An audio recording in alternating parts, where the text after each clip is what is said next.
Obyvatelia Prievidze sa dnes cítili ako v Amerike. Námestie zaplavili autá, ktoré bežne na ceste nevídame.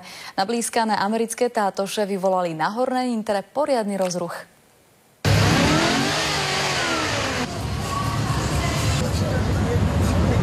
Z Ivanky pri Dunaji do Prievidze vyštartovalo približne 30 amerických aut.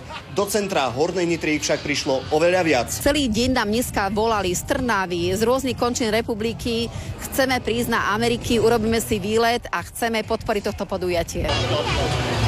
Mama, na tomto aute ma odfotíš ešte z predka.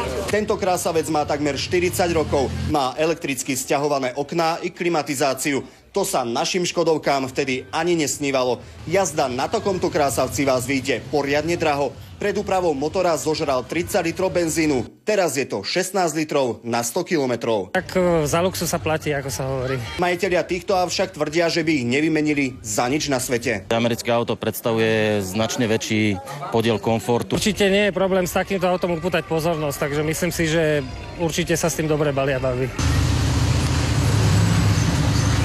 Spanila americká jazda zo západného Slovenska sa teda skončila tu na Hornej Nitre a Prievidza sa tak teda na chvíľu stala americkým mestom. Peter Ziman, televízia Markíza.